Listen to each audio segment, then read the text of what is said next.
Fala galera da CLSJ Church, tudo bem com vocês? Estamos aqui hoje, dia 2 de fevereiro, né? Como eu tinha dito ontem, inaugurando a nossa celebração do ano, né? 2025 se iniciando hoje. E como quem não viu, né? O meu recadinho de ontem, nós estamos aqui online porque nós estamos reformando a nossa igreja, gente. Com muita alegria que eu venho falar isso pra vocês. Nossa igreja está ficando linda, não vejo a hora da gente estar junto, né? Pra gente cultuar o Senhor junto, comemorar, né? Essa nova etapa da CLSJ. E, gente, a igreja está ficando linda, linda, linda, linda, linda. Então, enquanto ainda, né, essa reforma não fica pronta, nós vamos estar aqui aos domingos, às 10h30 da manhã, online, tá bom? Não deixem de assistir a palavra do Senhor junto com a sua família, não deixem de cultuar o Senhor independente que você esteja na sua casa e não esteja presencial. Logo, logo nós vamos estar juntos, eu creio, tá? Então agora vai vir uma mensagem maravilhosa do nosso pastor Alan Rodrigues, que ele preparou com muito carinho para vocês, para todos nós, né? Também tô ansiosa aqui para a palavra de hoje. E não esqueçam, gente, a gente vai avisar a data que nós voltaremos presencialmente, e a nossa celebração agora são todos os domingos às 10h30 da manhã, tá? Não temos mais celebração à noite, às 10h30 da manhã todos os domingos. E assim que tivermos presencial confirmado, nós voltamos para avisar vocês, tá bom? Então é isso, fiquem com a palavra, fiquem com Deus, Jesus abençoe e até mais. Tchau, tchau! Olá, tudo bem? Estamos aqui mais uma vez reunidos. Hoje é um dia muito importante, né? O Senhor está glorificando o seu nome pelos seus feitos, pela sua obra, e Ele nos deu essa data para que nós fizéssemos a reinauguração da CLSJ. Então, com alegria que eu estou aqui para compartilhar uma palavra de Deus com vocês, para que Ele seja mais conhecido, tanto Ele, a sua glória, quanto os seus feitos, aquilo que Ele realizou na nossa vida, tá bom? Então eu quero caminhar nas Escrituras com um tema muito conhecido de todos nós, o Pai Nosso. Eu sou o pastor Alan Rodrigues, da CLSJ. Vamos então ao tema. O texto que ele me deu foi Lucas 11, versículo 1. Diz assim: E aconteceu que, estando ele a orar, num certo lugar, quando acabou, lhe disse um dos seus discípulos: Senhor, ensina-nos a orar, como também João ensinou os seus discípulos. Bom, a primeira coisa que a gente observa aqui é que o texto mostra que antes do pedido Jesus estava orando, o que mostra que ele tinha esse hábito e provavelmente os discípulos viam o resultado da oração dele, né? Que além de ser uma oração diferente dos fariseus, dos religiosos, ainda tinha a resposta de Deus, porque toda vez que ele saía de uma oração, o poder de Deus era manifesto e acontecia no meio deles, milagres tremendos. Segundo ponto, não eram gentios, gente estranha ou pagãos que estavam pedindo, me ensina uma oração. Eram judeus que conheciam muito bem a Torá, estavam familiarizados com as Escrituras. Então, será que eles não sabiam orar? Não. O terceiro ponto é que, normalmente, cada grupo de discípulos que tinha o seu mestre, recebia desse mestre orações próprias. O fato é que eles dizem como João ensinou seus discípulos, quer dizer, eles queriam uma oração que tivessem a ver com o discipulado deles. Mas agora, eles estão pedindo, não é para João, não é para qualquer pessoa, não é para um mestre. Eles estão pedindo para o próprio Deus Filho.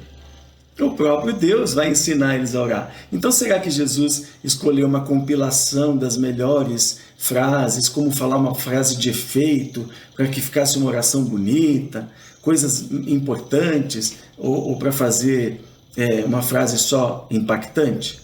Eu acho que ele queria, colocar uma oração intencional. Ele, como Deus, ele sabia aquilo que é necessário para o homem orar, Então eu quero mostrar para vocês que a oração de Jesus aponta diretamente para a glória dele, para Deus, na eternidade, e para o plano de salvação e como ele criou o mundo com esse propósito. Então veja, a oração do Pai Nosso, ela esconde, ela contém uma riqueza de detalhes muito poderosa que muitas vezes a gente não presta atenção. A partir de hoje você nunca mais vai orar a oração do Pai Nosso da mesma maneira, você sempre vai entender. Então Jesus aponta para Deus, a sua eternidade, para Deus Criador, e aponta também para o plano de salvação e o plano redentor que ele tem em uma só oração. Numa curta oração, Jesus consegue, como verbo divino, fazer esse resumo, né? E que a gente vai conseguir, vai tentar destrinchar aqui nesse dia. Então, ele não recitou palavras ao vento desconexas. Ele sabia muito bem os segredos que estavam contidos nela. Então, vamos primeiro entender que a criação apresenta a Trindade de Deus. A Bíblia diz assim, Gênesis 1, versículo 1, diz: no princípio criou Deus o céu e a terra. Que Deus criou o céu e a terra? Se o nosso Deus é triuno, ele é o Pai, ele é o Filho, ele é o Espírito Santo, e indivisíveis, qual foi esse Deus? O Deus Pai. O Deus Pai, ele é o idealizador, ele é o que pensa, é a ideia, o plano, a potência. Existe uma ideia na mente de Deus, né? Uma ideia é algo que ainda não foi realizado.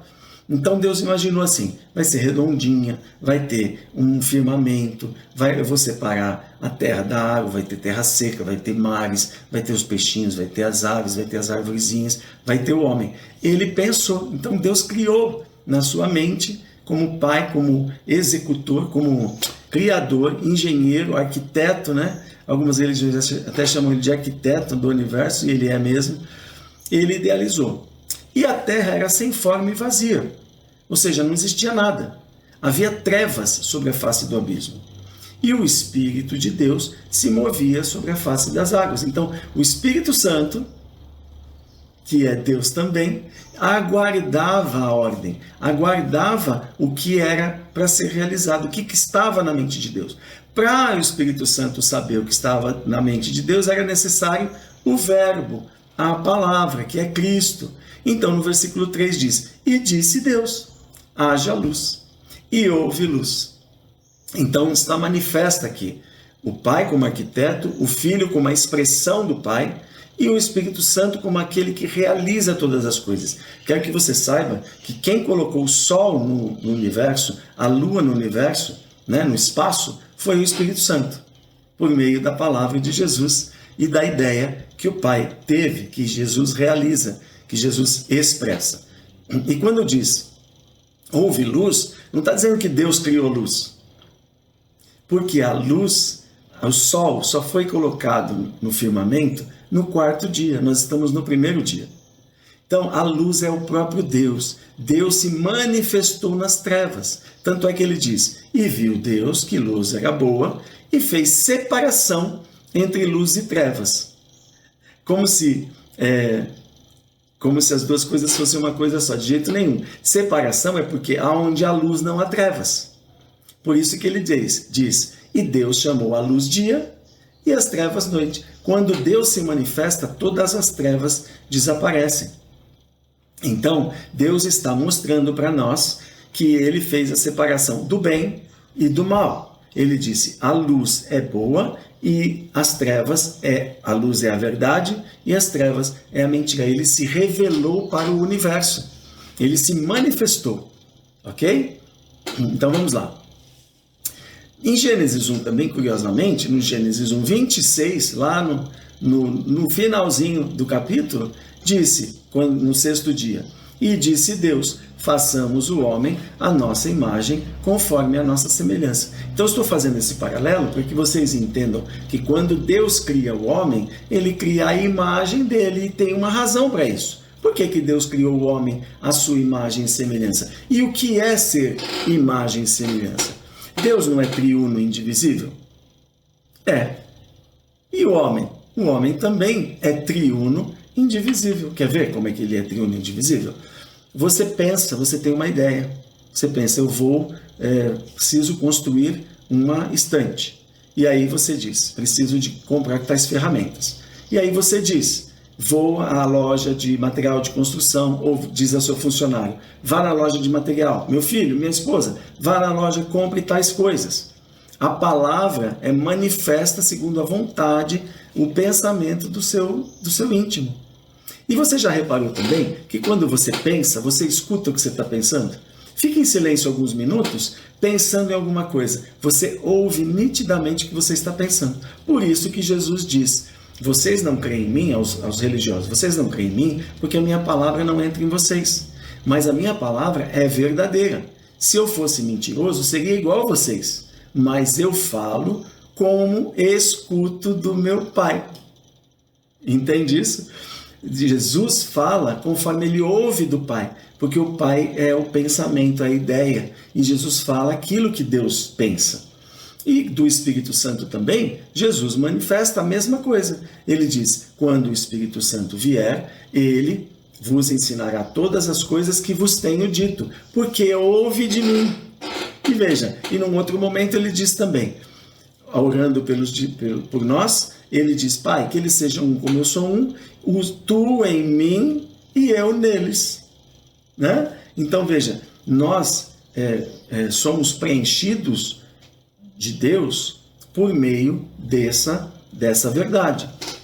Somos a imagem e semelhança de Deus nesses atributos, nas 3 pessoas da divindade: intelecto, verbalização, palavra, e atos e realizações. Então foi o Espírito Santo que realizou toda a obra do Pai por meio do Filho. Por isso que se diz, por meio dele. Por meio de quem? Da palavra de Jesus, tudo que existe foi feito. E nós fomos feitos assim, à imagem e semelhança, porque Deus tinha o plano de que fazer de nós o habitáculo de Deus. Deus queria habitar em nós, por isso ele nos fez a nossa imagem e semelhança. Nós não tínhamos a presença de Deus definitivamente em nossas vidas. Então Deus traçou um plano para que isso acontecesse. Vamos lá. Veja que Salomão, em 1 Reis 8:27, fala sobre isso. Ele fica indignado depois de ver tanta maravilha que Deus fez e o templo que ele construiu. E ele diz assim: mas poderá Deus realmente habitar na terra? Se o céu, com toda a sua imensidão, não pode conter-te, muito menos este templo que construí. Se você olhar o templo de Salomão, ele é gigantesco, é maravilhoso, magnífico, tremendo. E os discípulos viram para Jesus certa vez e dizem: veja, olha que templo magnífico. Ele diz assim: em verdade eu vos digo que derrubem esse templo e em 3 dias eu o reconstruirei. E os religiosos querem matá-lo, porque ele estava falando do seu corpo. Veja, Jesus faz uma comparação com o templo físico de Salomão, de pedras, dizendo que o templo, na verdade, não é aquele templo de pedras. Deus não queria habitar num templo físico, ele não pode habitar na sua igreja.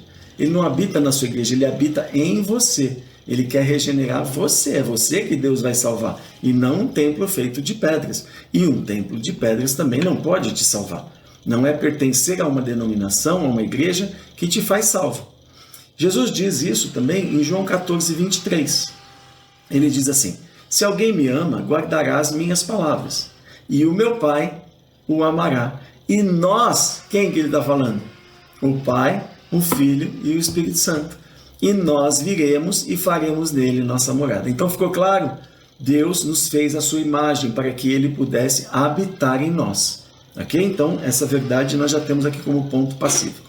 Então quero mostrar agora o paralelo que Jesus faz com as revelações de Deus nas Escrituras através do Pai Nosso. Tá bom? Vamos lá? O que ele diz? Pai Nosso que estais nos céus. Quando Jesus diz essa frase, ele está apontando para Isaías 6. Isaías 6, versículo 1 diz assim: no ano em que morreu o rei Uzias, eu vi também o Senhor assentado sobre um alto e sublime trono, e a cauda do seu manto enchia o templo. Irmãos, algo tremendo acontece aqui. Quando Isaías vê o Senhor assentado sobre um alto e sublime trono, ele diz que ele está reinando, que ele governa tudo. Esse trono é elevado, ele é inalcançável, ele é magnífico, né? Então isso nos traz o quê? Jesus está dizendo: temam a Deus. Estamos lidando com um Deus inalcançável. Ele está lá no céu, acima de todas as coisas, sentado num trono soberano, reinando. Quando diz, E a cauda do seu manto, Deus tem um manto, ele tem uma veste. Que veste é essa? É uma veste física?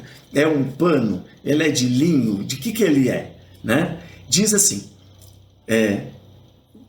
a cauda do seu manto enchia o templo.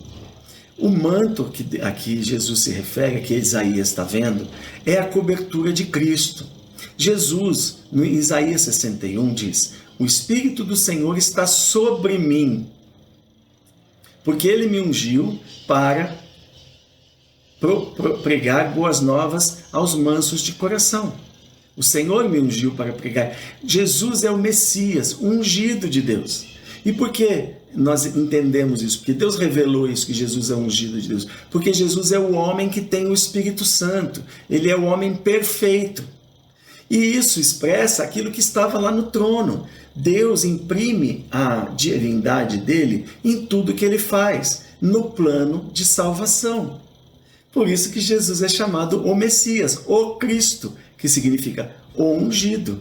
Então, a representação de Cristo como cheio do Espírito Santo já existia antes da eternidade, antes de tudo ser criado. Deus já estava sentado no trono com um manto que enchia o templo. Ora, um templo, mas o trono de Deus está num templo exatamente. Deus habita num templo no céu.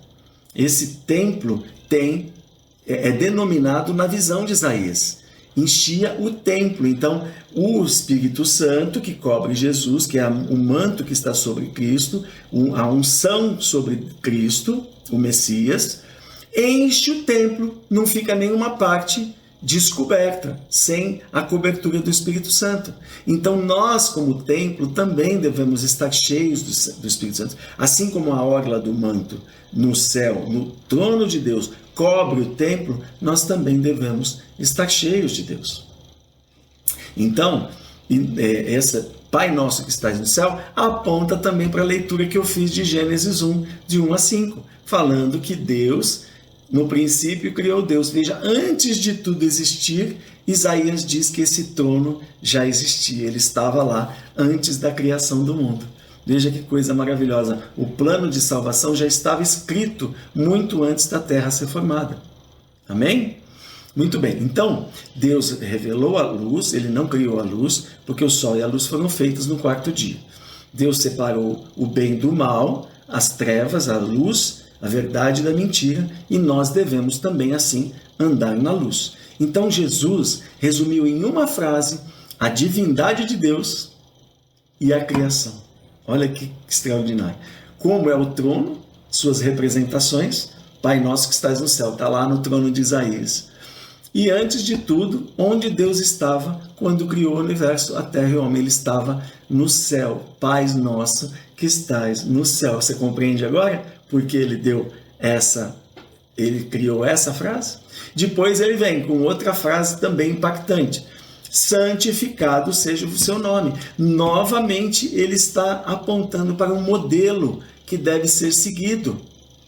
Porque em Isaías 6, 2 diz: serafins estavam por cima dele. Cada um tinha 6 asas, com 2 cobriam seus rostos, com 2 cobriam seus pés e com 2 voavam. Nós vemos aqui também uma série de figuras importantes. Veja que a segunda frase está apontando também para o trono lá. Santificado seja o teu nome. O que acontece? Vemos muitas figuras aqui. Os anjos voam. E nós, como homens, não temos asas, nós dançamos. Nós mostramos a nossa alegria diante de Deus dançando. Então, e Deus até mostrou isso para Gabi quando abriu o ministério de dança. Cobrem os pés é esconder, santificar, separar. E por que cobrir os pés? Essa representação significa santidade.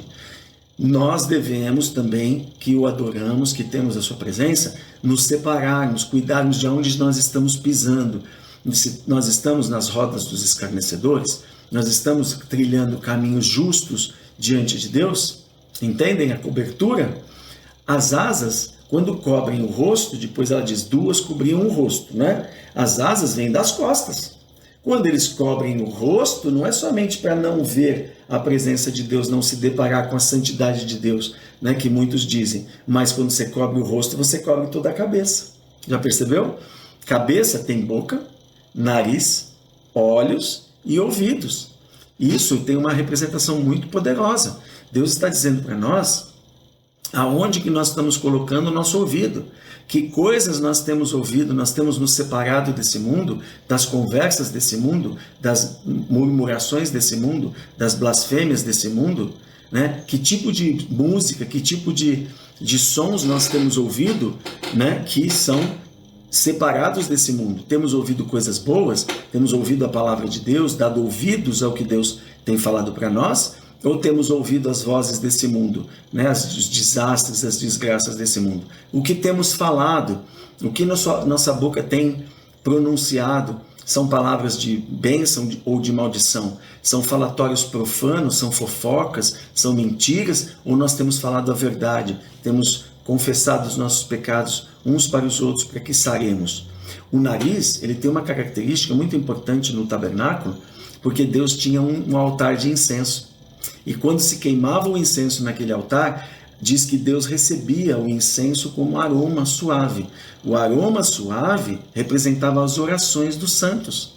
Será que nós temos emanado também da nossa vida orações a Deus de arrependimento, orações de súplica, orações de bênção pelos que sofrem, pelos pecadores iguais a nós, que nós éramos outrora, né? Ou nós temos ofendido a Deus com um cheiro desagradável, de orações egoístas e egocêntricas, né? Não, nós temos que ter todas essas qualidades. Então Deus diz que eles clamavam uns aos outros, os anjos clamavam em santidade, dizendo: Santo, Santo, Santo é o Senhor dos Exércitos. Veja que ele aponta para a Trindade.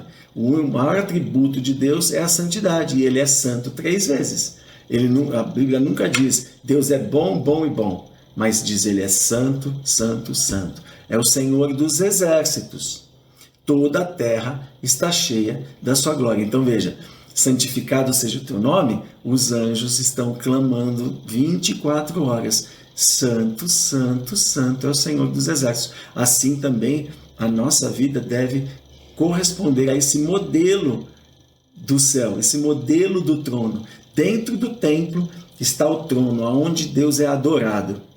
Ele é coberto de santidade, pelo Espírito Santo coberto de santidade, e ali os seres o adoram. Assim também devemos ser nós, com todas essas características de salvação.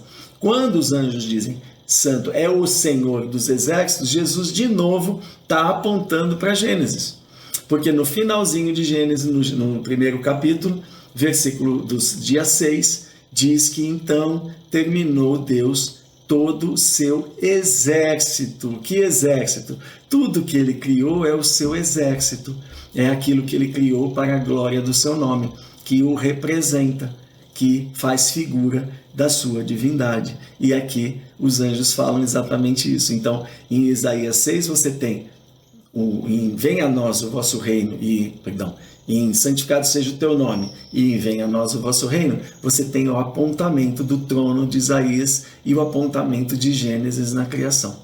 Jesus não pode ser outra pessoa, não ser o próprio Deus, porque só ele conseguiria resumir em 3 versos toda a criação e o espelho daquilo que Deus é nos céus, né? E ele criou todo o exército que descreve em Gênesis 1:6, como eu disse, né? Imprimindo do seu ser, em toda a natureza, o seu ser. Depois nós vamos para: seja feita a vossa vontade, tanto na terra como no céu, que foi o que eu acabei de dizer. Deus, irmãos, tudo que Deus fez na terra,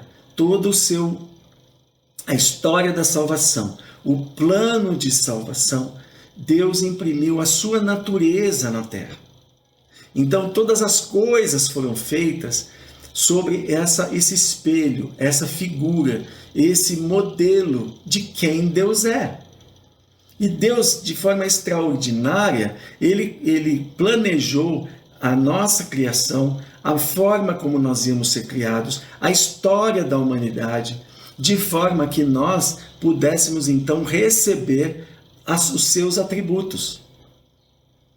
a seu ser e os seus atributos, as figuras de quem Deus é, estão impressas em tudo que existe e em toda a história da humanidade. Por isso, quando Jesus diz, seja feita, venha a nós o vosso reino, né? Perdão, seja feita a vossa vontade, tanto na terra como no céu, é isso que nós devemos orar. Porque quando o homem desobedece a Deus, tentando controlar a Deus, fazer com que a vontade humana seja realizada, ele vai fadar ao fracasso. Porque Deus já estipulou como a história deve ser, como tudo deveria ser, né? Então, Jesus aqui nos ensina a orar assim, segundo a vontade do Pai, porque o que ele é, ele imprimiu na criação. Versículo 4 diz assim, e os umbrais das portas se moveram à voz do que clamava, e a casa se encheu de fumaça. Vocês têm alguma lembrança de quando a Bíblia fala de umbrais, de vergas? Eu vou lembrar vocês sobre essa passagem.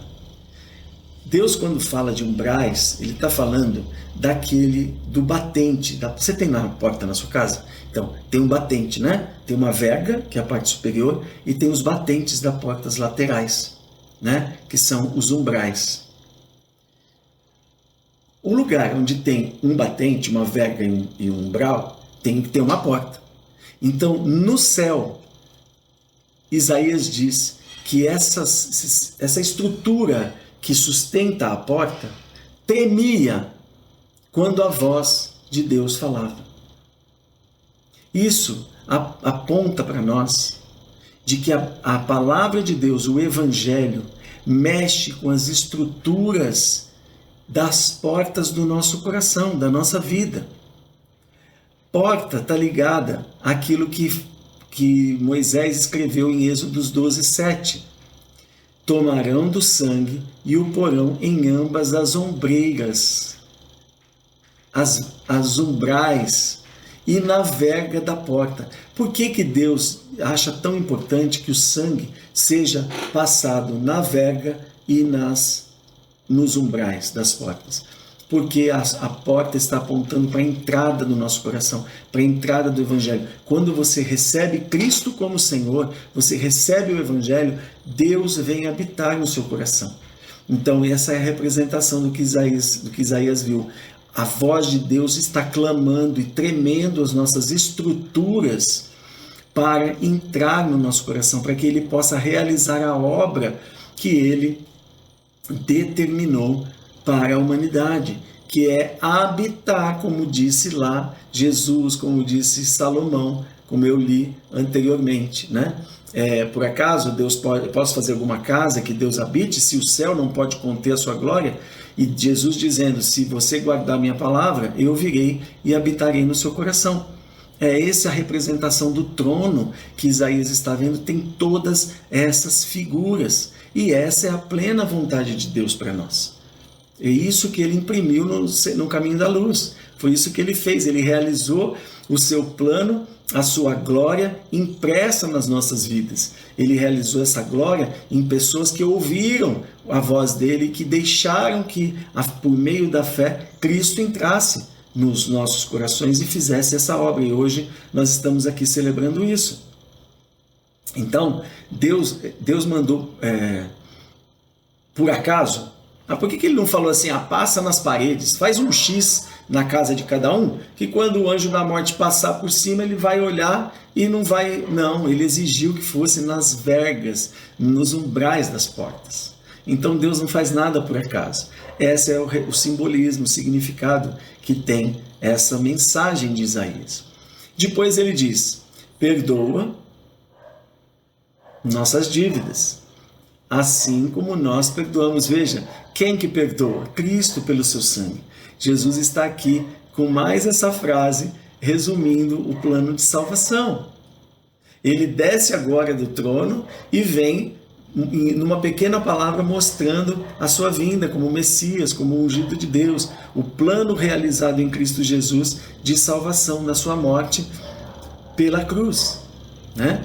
assim como nós perdoamos nossos devedores. Então disse eu, aí vamos lá para Isaías novamente, continuando a história e Isaías relatando a visão que ele teve. Então disse eu, ai de mim, porque estou perdido, porque sou um homem de lábios impuros e habito no meio de um povo de impuros lábios. Isaías está confessando o pecado dele. Ele sabe que ele vivia no meio de um povo corrupto e que ele também, muitas vezes, assim como todos nós somos pecadores, está confessando o seu pecado, dizendo, eu vi o Senhor e agora eu sou um pecador, eu vou morrer. Porque ele sabia, desde Gênesis, a história que Deus colocou a morte entrou no mundo por causa da desobediência, por causa do pecado de Adão. Então todos sabiam que quando a gente visse Deus, a santidade de Deus, nós morreríamos por causa do nosso pecado. E ele teme pela vida dele. E ele confessa o seu pecado. E os meus olhos viram o Rei, o Senhor dos Exércitos. O Senhor dos Exércitos é o Criador de tudo. No versículo 6 diz, porém, um dos serafins, aqueles que estavam voando em santidade, cobrindo os pés e o rosto, voou para mim trazendo na sua mão uma brasa viva, que tirara do altar com uma tenaz. Veja que o anjo nem pôs a mão na brasa, ele pegou com um objeto, com uma ferramenta. E com a brasa tocou na minha boca e disse, eis que toco os teus lábios. E isso tocou os teus lábios. Quer dizer, o fogo da justificação de Deus. A brasa viva da justiça de Deus. E a tua iniquidade, teu pecado, foi tirado e expiado o teu pecado. Então veja, qual é a mensagem que Deus nos traz? Se nós somos templo do Espírito Santo, cheios do Espírito Santo, nenhuma parte faltando, né? O pé vai para as coisas que não prestam, mas o corpo está na igreja. Mas quando você sai, os seus pés te levam para lugares que não são, não. Todo o Espírito Santo tem que cobrir a orla da veste, o manto que cobre Jesus, o Espírito Santo, ao qual ele nos deu por meio da sua morte de cruz, da sua ressurreição, tem que estar, nós temos que estar plenos, cheios, completos do Espírito Santo, nenhuma parte, todo o nosso corpo. Se há algo em nós que ainda não está perfeito, perfeito não na perfeição plena, porque isso é impossível, nós pecaremos sempre, mas a consciência do pecado, o temor a Deus do pecado, o Espírito Santo tem que nos envolver, tomar a nossa vida inteira, o nosso coração, os nossos gestos, as nossas atitudes, nossas fraquezas, as nossas qualidades devem ser para uso e glória do Senhor. Não é? Então, ele clamou porque ele ia morrer, mas os anjos ali, os representantes, aqueles que adoram a Deus, que deveriam ser nós, estavam preparados para levar o quê? A justificação para Isaías. E nós também, a semelhança do trono, se nós temos Deus em nosso coração, se ele habita em nós, nós temos que estar preparados com o Evangelho, para que o Evangelho faça aquilo que Isaías 61 diz. O Espírito do Senhor Deus está sobre mim, porque o Senhor me ungiu para pregar boas novas aos mansos. Veja, o Evangelho tem que estar na nossa boca, para levar para aqueles que estão necessitados de salvação, para os pobres, como Isaías. Isaías aqui, em outras traduções, para os pobres, né? Pobres é o quê? Desprivilegiados da salvação. Pobre aqui não tem a ver com dinheiro. Enviou-me a restaurar os contritos de coração, aqueles que têm as vergas das portas e as colunas das portas, né? Os umbrais das portas abertos para o Senhor. Então, pregar boas novas aos mansos, restaurar os contritos de coração, que abrem o seu coração para o Evangelho, e proclamar liberdade aos cativos, mostrar para o homem que, por meio do Evangelho, eles são livres do pecado, eles podem ser livres das suas correntes, daquilo que os destroem, que os matam, que vão levá-los à condenação. E a abertura de prisão aos presos, que é a mudança de vida, né? Agora sois novas criaturas, tudo se fez novo. Vocês saem da condenação do inferno e agora são livres para adorar a Deus e viver no reino de Deus. Amém? Então, nós não podemos andar de qualquer maneira, de qualquer forma, segundo o modelo que Jesus nos dá no Pai Nosso, né? O modelo de temor a Deus, o modelo de compreender o que é o reino de Deus, que Deus tudo fez para a sua glória, para que o processo, o modelo de salvação pudesse entrar em nós e nós pudéssemos ser aquele plano que Deus traçou do princípio, que era habitar em nós, né? Que nós passamos a ser adoradores, santos na sua presença, cheios do seu evangelho, cheios de boas obras, conforme o Espírito Santo nos dá, né? O fruto do Espírito, né? Glorificar o seu nome, santificar o seu nome, fazer a sua vontade tanto na terra quanto no céu, para que se cumpra a vontade de Deus, tomar o sangue de Jesus no umbral dos nossos corações, para que Deus possa habitar em nossas vidas, em nossos corações, sermos perdoados das nossas dívidas e perdoarmos aqueles que nos têm ofendido, porque nós outrora também éramos pecadores cruéis, dignos de morte do inferno, mas hoje nós recebemos essa tão grande e poderosa salvação que veio sobre nós.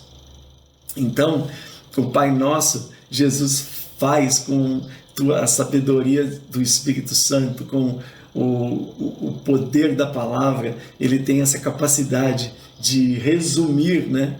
Como pode, né, Pai Nosso, resumir as Escrituras, resumir o plano de Deus, resumir a eternidade de Deus nos céus, depois que não havia nada, e aí depois a criação de tudo, né? A manifestação de Deus na criação como luz, né? Eu sou a luz do mundo, quem anda em mim não andará em trevas, né? E então fazer de nós uma oração que nós possamos lembrar de todas essas verdades e vivermos ela na plenitude da nossa vida, do nosso ser individual, da nossa família, dos nossos negócios, da nossa casa, da igreja, para que nós sejamos verdadeiramente filhos de Deus, né, nessa terra e podermos proclamarmos a glória daquele que tudo fez, que tudo criou. Amém? Eu espero que essa palavra seja guardada no teu coração, impressa no teu coração, porque o Pai Nosso é uma oração que você vai orar a vida toda, e você se lembre dessas verdades, que você possa aplicá-la na sua vida, no seu coração. Amém? Então que o Senhor continue nos dirigindo o caminho da luz, dirigindo as pessoas que se achegam a nós para conhecer o Evangelho, né? Nos santificando cada dia para a obra que Ele fundou, né? E realizando em nós, apesar dos nossos tropeços, das nossas dificuldades, que o Senhor continue nos dirigindo, esteja sobre nós, para que tudo isso possa ser cada dia realizado em nossas vidas. Que a Ele seja a glória, todo o poder, toda a força, todo o domínio, pelos séculos dos séculos. Amém. Deixa eu te abençoar então, quero orar por você, quero encerrar esse nosso culto, que é sempre maravilhoso estarmos mergulhados na palavra do nosso Deus, recebendo dele essas verdades e o poder que há no Espírito Santo para nos regenerar e nos santificar na sua presença. Amém? Pai querido, muito obrigado por essa festa, por essa reinauguração que nós tivemos. Apesar de que não foi como nós imaginávamos uma festa, mas o Senhor não muda os seus decretos. O Senhor, como Deus, escolhe as coisas como elas têm que ser, e nós nos alegramos nisso, sabendo que o Senhor faz o melhor por nós. Que essa palavra chegue aos corações, que ela possa impactar a minha e as nossas vidas de uma forma verdadeiramente concreta, que nós possamos ver essa alegria da salvação, possamos ver a transformação nas nossas vidas, a mudança, a bênção que vem por meio do Teu Evangelho. Quando o Senhor nos santifica, quando o Senhor nos limpa, quando o Senhor nos purifica com as brasas do altar, ali, né, que não é mais assim, nós sabemos que é o fogo do Teu Espírito, que é o regenerar do Teu Espírito Santo, nós somos curados das nossas doenças, nós somos abençoados financeiramente, nós somos abençoados com alegria na nossa casa, no nosso lar, no nosso trabalho, as nossas vidas mudam verdadeiramente. Então, que isso verdadeiramente aconteça na minha vida, aconteça na vida dos meus irmãos, que nós possamos experimentar a boa, e perfeita vontade de Deus. Seja feita a tua vontade, assim na terra, como ela é lá no trono de Isaías, nos céus. Em nome de Jesus, nós te agradecemos e no poder do teu Santo Espírito. Amém.